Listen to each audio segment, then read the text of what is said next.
I, like many guys, tend to enjoy a good action movie.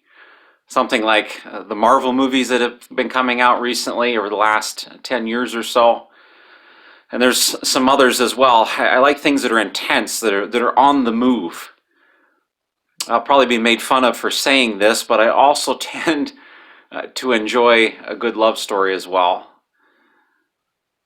One of my favorite movies, actually, and I've watched it several times, in part because of its British origins, and I like the way that they speak. I actually like Pride and Prejudice.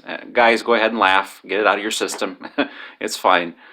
But I do. I have a little bit of a sappy side to me. When we come to the book of Romans, particularly chapter 5, we see a story of love here. I know we're skipping ahead a little bit in our reading because we're going to do a couple of segments here on chapter 5, and then we'll get into chapter 6. But chapter 5 paints a love story, but not a love like a Hollywood kind of love story. It shows a love toward someone that in every other respects we might consider unlovable.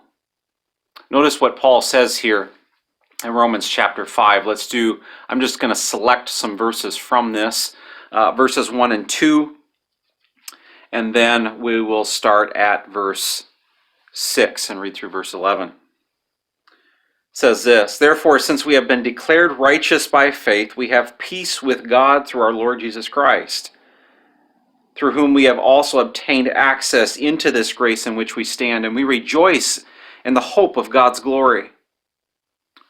Moving on to verse 6, "For while we were still helpless, at the right time Christ died for the ungodly. For rarely will anyone die for a righteous person, though for a good person perhaps someone might possibly dare to die.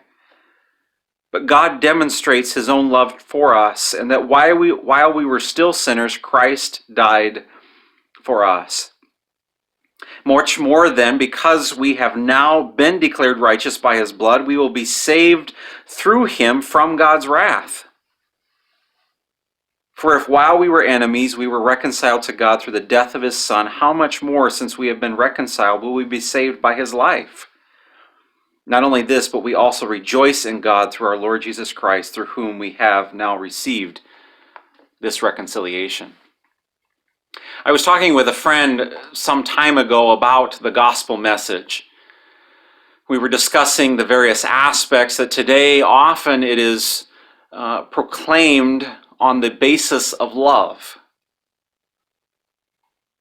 Others on a more perhaps legalistic standpoint, and as we've seen in days past, sort of the hellfire and brimstone kind of sermons focused more on God's wrath, perhaps on either spectrum to the exclusion of the other part of the story. And as we were having our conversation, I talked about the fact that as we talk about the gospel, there has to be this balance in there. Yes, God does love us. Yes, he sent his Son, and Jesus came and died for us out of love even for the Father. He obeyed those things. But there's also this side about God's wrath within the gospel message. And Paul makes that clear here in Romans chapter 5. He says we have peace with God. Well, in order to have peace with God, what? There has to be something that has caused some rift in our relationship with him. And Paul makes it clear in these chapters here at the beginning that that's our sin. Our sin has separated us from God. Sin has led to his anger toward us. Sin has devastating consequences. Unlike what our world tries to proclaim today, that we can sin and it doesn't really matter, we can do whatever we want. Paul paints a very different picture here. But here's where we see the love in that. And that even while Paul says we were enemies, we were sinners, we were helpless, as when we were those that were the most unlovable, the amazing thing is God showed his love to us. In the midst of his wrath toward us, in the midst of our sin and those things that were reaping up those consequences, that we rightly deserved, God showed his love and sent his Son for us. Paul makes it in verse 7 of this chapter. He says, that someone will, rarely today do we see people give their life for someone who's good, perhaps a child. But those cases in and of themselves are more of a rarity. And even less likely, and I think probably non-existent, is someone dying, giving up their life for an evil person. And yet Paul says that's exactly what Christ did for us. And that shows the depth and the magnitude of God's love for us, that Christ, when we were unlovable, when we were evil, when we were sinners, when we were helpless, when we could do nothing to even make ourselves good, Christ died for us. And that is the amazing message of the gospel. And that is the hope that Paul is bringing here, that we ourselves must proclaim. We have a world right now in fear and anxiety. Here's God's love. Here's what God has done. Here's to show how he cares so much for us.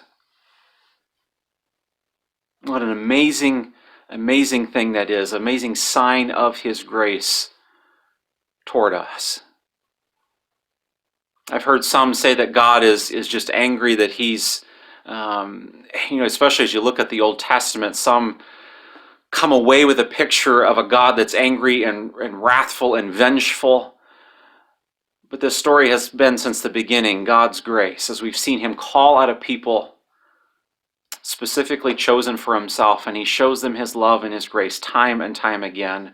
And here through Christ, he demonstrates the greatest aspect of that as he died on the cross for everyone.